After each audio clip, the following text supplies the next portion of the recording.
funny. When it gets down to 5 minutes, it's at 11. Hello and welcome to the Happiness Jungle TV show. I am your guest host, CamiBaker.com, and I have two guests with me today. Smarketing, smart and marketing. That's a pretty smart marketing title. I have Tom and Susan. Tell our viewers a little bit about yourselves. Who would like to go first? Susan, ladies first. Sure, Yes. definitely. So my name's Susan McKenney, and we started Smarketing Institute, which we changed to Smarketing CONNECT, because we're trying to connect local Boston sales and marketing professionals with local small businesses. And myself personally, I've been in sales way too long, too many years. I've sold everything except for cars. Real estate too? Yeah, one sale and I quit. A double-sided close is always a hard thing. That's a beautiful thing, both sides of the commission. Well, no, only if, it depends. You got to get everybody to agree on both sides. And that's, it's hard enough to get people in this day and age to agree on one side, never mind both sides. So I've done engineering software, I've done wholesale retail, I've done it all. What about you, Tom? What's your background? So I started in sales about a little over 20 years ago. Spent about 5 minutes as a sales rep and decided I didn't want to do that anymore. I wanted to manage. So I'm kidding. I was probably a sales rep about 3 or 4 years, and then got into sales management and kind of went up from there. I've worked for gigantic companies in the billions and small mom and pop companies. And sort of like Susan, I've sold a lot of different products and services. So becomes a very well-rounded view of sales, and it also kind of, our original company, I know we're here to talk about Smarketing CONNECT, but our original company that we still own and operate, Diversified Sales Solutions, it's kind of where the name came from. Diversified Sales Solutions came from the mix of opportunities that we've had in sales. So, but onto Smarketing CONNECT. But yeah, so we started Smarketing CONNECT just about a year ago or so, right? About a year ago or so. And we started it as Smarketing Institute, like Susan said, and we changed the name because we realized that Smarketing Institute lent itself for people to believe that we were some sort of educational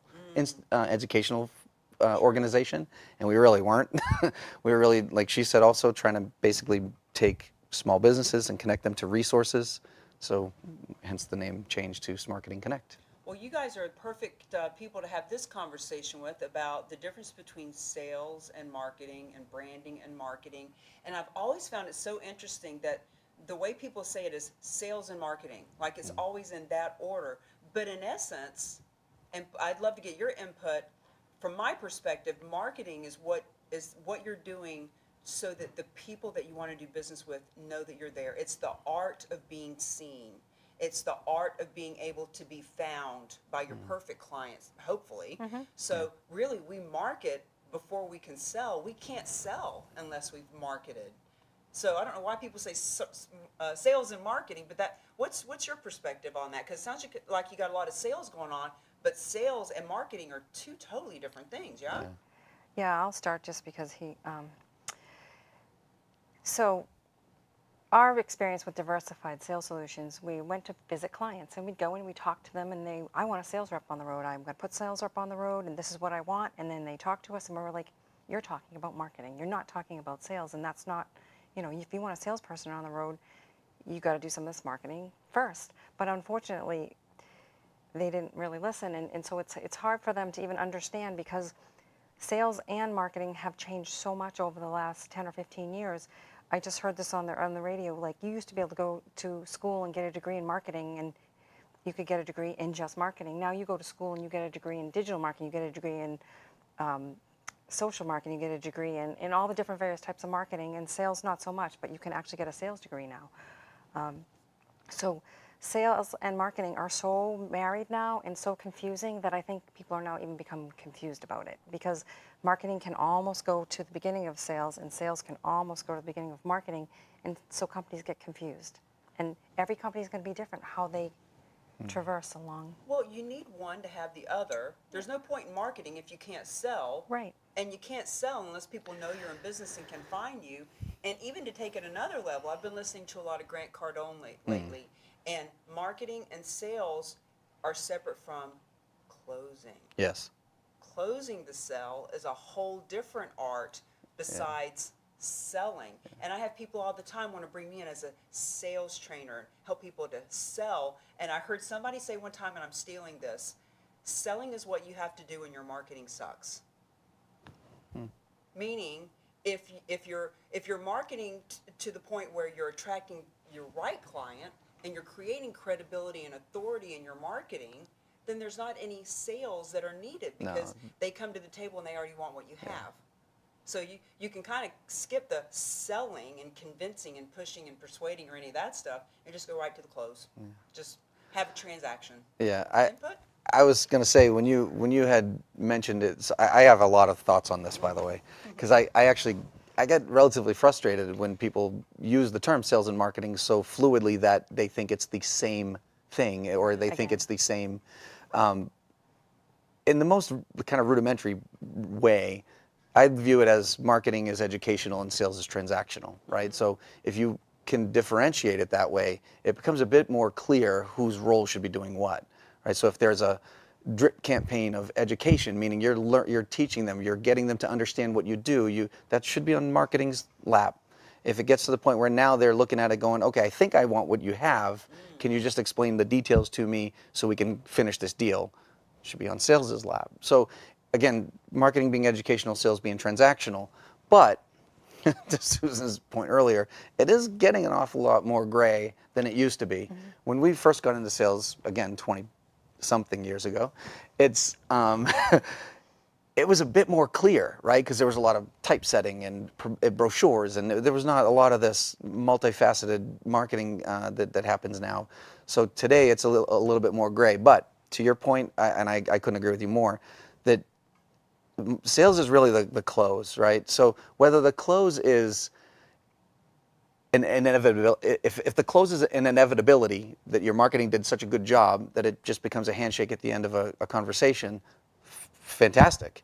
But that doesn't happen all the time either, because there are still, there's a lot of statistics out there, and you can read a bunch of different blogs and a bunch of different people about how, sales is not the same anymore because people, they're 80% there by the time a salesperson even gets contacted. They know what they want. They're already, that's not entirely true to that degree. Now what's happening is people have access to so much information that they have 25 different data points and they're not sure which one applies to them. So the salesperson now comes in and still has to educate them on what or why they're buying it. So they're making, salesperson now is making sure it's the right fit, because we certainly don't want to close anything that is going to come back to bite us. We don't want to sign somebody up for a subscription or get somebody to buy something and then 3 months later we're on their chopping block because they didn't like it or it wasn't the right fit. It's not satisfying their needs that they thought they had in place.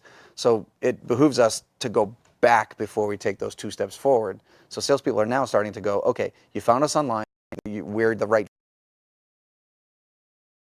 They're still doing that education piece to make sure that we're fitting the right product or service to the Uh, I saw it too. I didn't think it had anything to do with the tape. A couple minutes, maybe. Sure. Because if I bend over, am I doing anything wrong? No. As long as I don't move my chair, right? Oh my god. I got it. Got it? I think I do.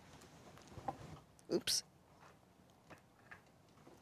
There we go. They've never stopped the show. I went on a trip and I got some kind of sickness while I was flying, and I was having these coughing fits. I had a show, 2 people on the show. I started coughing, like one of those coughings where your eyes water and you're almost throwing up. Like Yeah. So I literally couldn't stop. So I left the set, and thank God I had 2 guests, so they just continued to chat. Wow. And so I came back. 2 minutes later, same thing happens. I have to leave the set. And they didn't even stop the show then. My God. Okay. Are we good? Yeah, but I'm going to be on your camera, so ask him the question again. Oh, man. Oh, the sales one? and Respond. That's okay. So, Okay. Go ahead. so talk to me about the difference between sales and marketing. So I guess I kind of go back to like the most foundational differences between the two are, marketing is educational and sales is transactional. So things like drip campaigns and things that you want, you think you found your perfect client, and now you're going to feed them information until they get to a point of action, call to action, things like that. So people are clicking on this and filling out forms and things at those particular natures. And then they get to the point where they're reaching out to you saying, I want to buy this. And then sales kind of takes over and says, let's kind of make sure we're in the right ballpark, because we want to make sure that it is really the right fit. Because one of the things that we've come to conclusion on is there's so much information out there now, and this idea that people are 80% of the way there before they even engage with a salesperson, I think that's a false narrative. I think what happens... I think they're 80% confused now. Yeah. They have too much information, and you have to unsell Right. them for things that they are incorrect information. Yeah, because now they have so much information, they're not sure which information is right or wrong, and sometimes they're not even sure which information is pertinent to them or not. Well, I had a friend of mine tell me this is a fun distinction too. The 3 T's of a sale. There are people, salespeople that are on the take. There are those who want to have a transaction, and then there are those who want to create a transformation. Mm-hmm. And so when they're all confused, and then you get in front of a salesperson who just wants to have a transaction, they don't care if it's the That's right right. product. Right. That's So right. what you're saying is, if I may be so bold, that you and your company and your people are helping the company, the sales force, figure out, is this a transformation? Yes. Is Yeah. this something they really need that is a fair trade of monies for services? Absolutely right. Yeah, and that's how we train salespeople all the time. It's you have to take a consultative approach, because if you don't, it can always bite you later, and it just ends up becoming a more your 3 T's. I don't really classify. I don't really know what I would say to each one of them, other than the last one.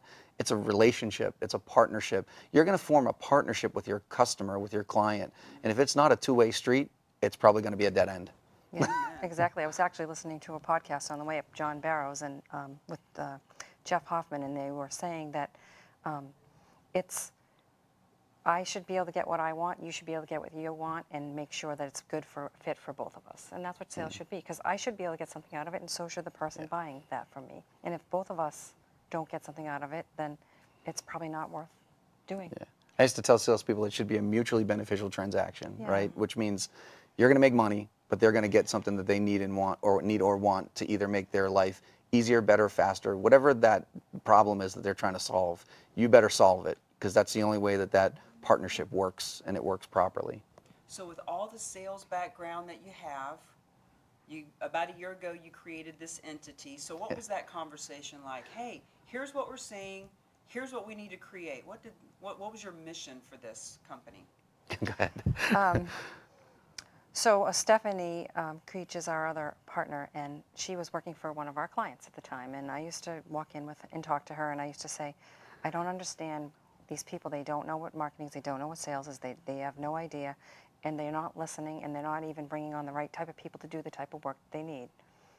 We have to find a way to help small businesses solve this problem. And basically, that's kind of how it was born. Yeah.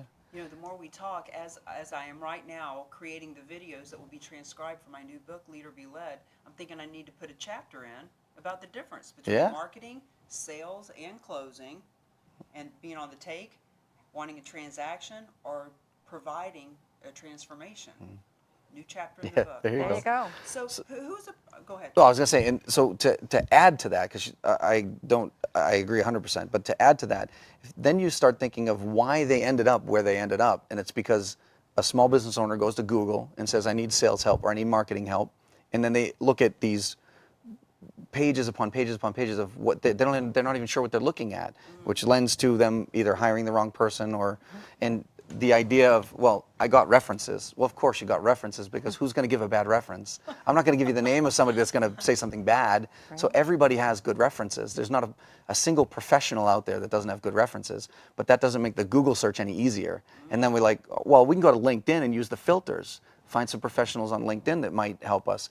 You run into the same kind of issue. So we basically took that theory and said, well, what if we made one location that all the sales and marketing professionals can be on, all the experts, all the sales and marketing experts can be on one platform. Then they can showcase what they do well and what they don't. And then we potentially could even be a buffer, saying, if you tell us what you're looking for, we may be able to point you in the right direction of which expert would be the right fit based on what we know from the industry, not just haphazardly looking at Google or LinkedIn. Well, to your point, people don't really know what they need or want. So, Yeah. you know, like I said earlier, people want to hire me to do sales, when in actuality, one of their biggest problems is, even if they're the best salesperson, even if they're the best closer, even if they've got the best product or service, people don't know they exist. Yeah. They're in obscurity. There's nobody to talk to anyway. So people are learning about closing and selling, but there's crickets chirping and there's nobody to talk to anyway. So Right. And another thing too is it's about shopping local. We talk about retail and we talk about shopping local. Well, this is local. This is local Boston area, and it's finding local sales and marketing professionals that can help a local small business. So it's bringing it back to local. You don't have to outsource it or offshore it or find someone in California. You have so many people here that are so capable that you can actually meet in person, Yeah. as opposed to have a call. So preach it, girl. yes, it's my passion. Local. So give me an example of a client, someone that you've worked with in the past year. What was going on with them when you met them, and what kind of transformation you helped them have? From Smarketing Connect's perspective, so that's kind of hard, and I say it's hard because the way that the organization works is small business owners. We have basically have a website. Anybody can go to it, smarketingconnect.com, and if you go to that, any small business owner can go on there and find resources. A lot of them are free. We put a lot of new articles, how-tos, tools that you can go on there, understanding how to implement certain things or how to decide on a CRM or whatever. And these are all free. So from the small business owner's perspective, they can go on there and they don't need anybody's help if they are a DIY kind of person and they want to do it themselves. And then from the sales and marketing experts' perspective, we're kind of new to the point where I don't know how much we've helped them yet, because I think we're going to have very big impact as we move forward with it. But what I can tell you, there's a couple of things that kind of happen through almost a natural progression of things, which is as the Smarketing Connect experts come on the scene and we get to learn who they are, we've been able to, from our own perspective of diversified sales solutions, add on partners to do bigger jobs than we would have gotten on our own. For example, again, we're not marketing people, we're both salespeople. So we've had situations, and we actually have a current situation right now where they needed a whole new website design, they needed sales enablement processes, and then sales on top of it. We certainly are not capable of doing the website or any of the rebranding stuff. So we took that client knowing that we could pull in partners from the Smarketing Connect site in order to accomplish all those goals, and we just build them through ourselves. So that particular company is extremely happy right now because now they get an entire team. They get a marketing team, a development team, and sales professionals that can help them, close business. So let me ask you, back to your point about how people Google themselves to death and they get so overwhelmed with information, and yeah, of course they're giving them a good referral. Who wouldn't? So when there is a company that's featured on your website, how do you vet those companies so that we know it's not just the typical, yeah, of course they're great, they're on our site? So right now, the only vetting process, it's kind of a self-vetting process. So we're in, and it's going to sound kind of hypocritical or contradictory, I guess is more the term, because it's kind of a self-policing thing where we have a ranking system. So we're asking them to go out and have people rank them, or if people have used them before and they can go on and rank them, kind of like an Angie's List or a Yelp or something to that effect. Now, that being said, if they get a negative review, we don't remove it. Whereas, to your point, if somebody asks me for references and I give them 2 names, I know that those 2 names are going to talk great about me. So that's really, and that's still the beginning stages of that. We just kind of launched that not a month ago maybe. So we don't have a lot of reviews on the site yet of those rankings, but our goal is to get those rankings to be the determining factor of how they position themselves on the site. So is it for all local businesses, or do you have certain niches that you're really looking to feature and showcase and attract? It's for all local sales and marketing experts. Anybody that's either a consultant, a trainer, their own agency, or one-ofs, or small probably agencies. Any of those agencies can be on the site and can participate. They can give us their blogs and their articles and things like that, so that we can promote those to our small businesses that we have. From the small business perspective, it's anybody. Yeah. Any small business owner Yep. that thinks that they want or need sales or marketing help, they can go onto the site, and again, it's free to them. So if there's and there's a lot of information. There is a ton of marketing tips, sales tips that are very quick. You can read them very fast, and you may see something that goes, I was thinking I should do something like that, and it validates, you know, what you're trying to do.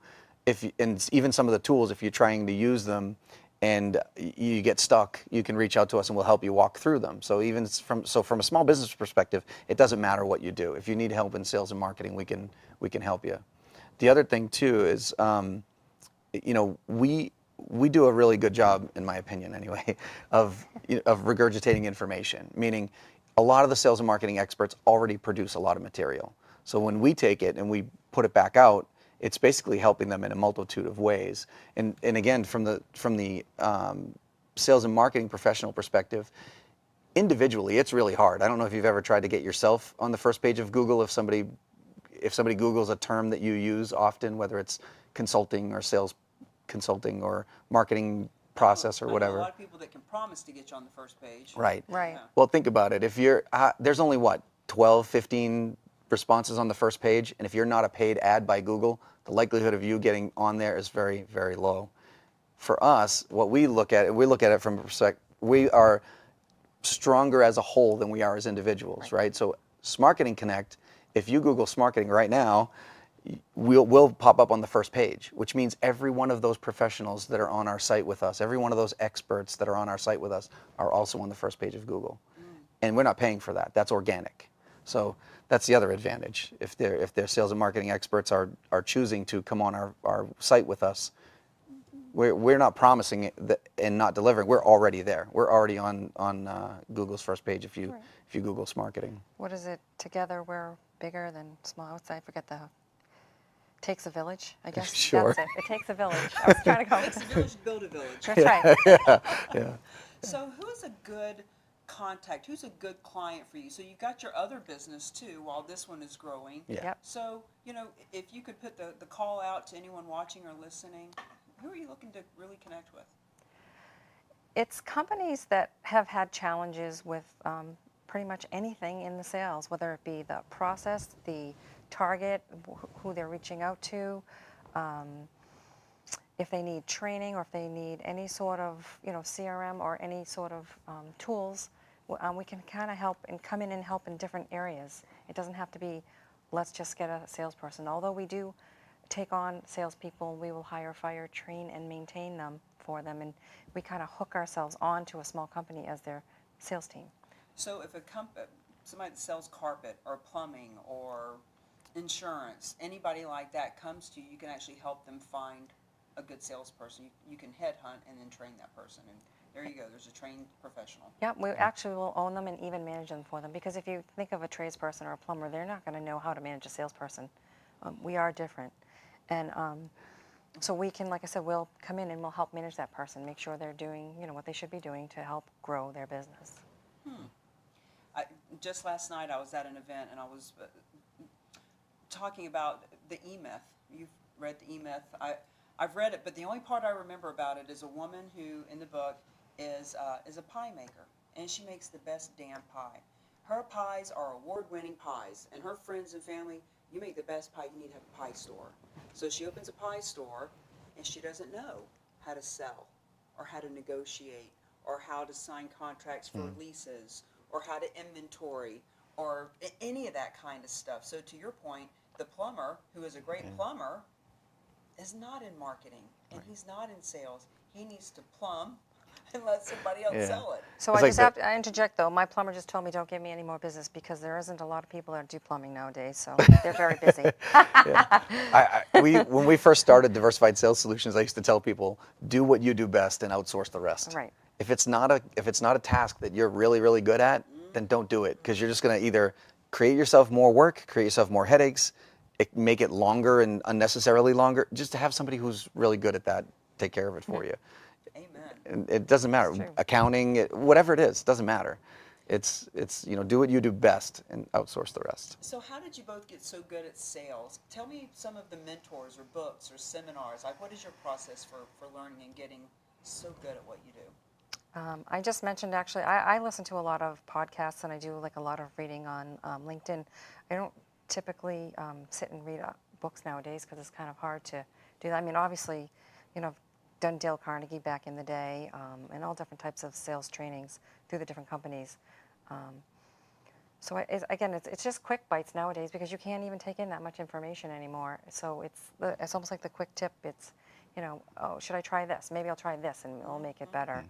And it's learning by doing. And it's learning by, and I was listening to, again, the podcast today, and he was saying, John Barrow said, when we were a little kid, what do we do every day? We practice. We practice, we practice, we practice. But do we now practice what we do for a living? Which we don't. So if we're going to do things, we need to practice. Yeah. And it's not even about someone, role-playing with you. It's just practicing on your own and learning to do something different, or else you're never going to do it, even if you learn it. Amen. It's interesting. People in sports will practice 90% of the time and play 10% Exactly. of the time. Yeah. But business is the other way around. Yeah. Yeah. I actually had that Right. exact conversation with my son not too long ago because he was Yeah. complaining about he was doing something that he's a little bit of a perfectionist in certain things, so he wanted to take it apart and do it again. And I said, there's nothing wrong with that. I said, think of a football team. The Patriots will practice 4 or 5 days a week to play a 60-minute game. 60 minutes, that's it. So to your point, they practice 90% of the time to play that game for very, very minimal amount of time. But I actually, not that I disagree with you, but I still do read a bit of books and He doesn't sleep, though. yeah, that's true. I like the thing that I find weird about me is that I actually don't read a lot of sales books, which I find kind of interesting, kind of weird. But when I do read, like Jeff Olson's The Slight Edge, it's more of a self-help book. It's more like a self-motivational book. Yep. Because sometimes the hardest thing for salespeople to do is get out of their own way. So self-help books can help you kind of get in the mindset of, all right, I need to be this kind of person. I need to be this kind of driven. I need to be this kind of motivated. Because, you can sort of practice as you go, right? Like, as long as you're motivated to do it, you can even practice with current clients. We've had plenty of opportunity to sit in front of a current client. They're already doing business with us, and we go, can we try something on you real quick? Can we talk to you about a particular thing that we were trying to do a little left of center from what so you can even play around with it, even with your, with people that current clients. Yeah. Role playing, I guess, but when we're talking about current clients, it's more like a soft sell, right? It's a warm call. You already have a great relationship with these people, so you can talk to them about, I'm trying to lean a little this way, what do you think? And give me your honest opinion. And most times they'll tell you your honest opinion. But for me, I don't know why, but I like self-help and motivational books a little bit too. more than Yeah. straight sales books, because and you can correct me or disagree with me or whatever, but my philosophy on sales is there is no such thing as one right way. Right. Whether you're talking about Sandler or Dale Carnegie or any other of the hundreds of the Challenger sales and all these hundreds of different books written about sales, for me, there isn't a right or wrong way to do sales. It's what matches your personality, what matches your motivational, drive, and the industry you're in sometimes dictates which type of sale you should be talking to your clients and how you should be acting with them. So, well, it's- 1,000%. We're down to 30 seconds. So I know that's a whole nother show for Correct, another yeah, day. right. It's just like I say, a 30-second elevator pitch. There is no such thing. Yeah. One size does not fit Fit all. all. Absolutely Everybody is right. a totally different conversation. Well, we could clearly talk about marketing and sales and closing and the difference all day long, but I just really am glad to have you guys on to be able to promote what you're doing and share you with our audience. So thank you for being on the Happiness Jungle. Thank you Thanks, for having Cami. us. Thank you.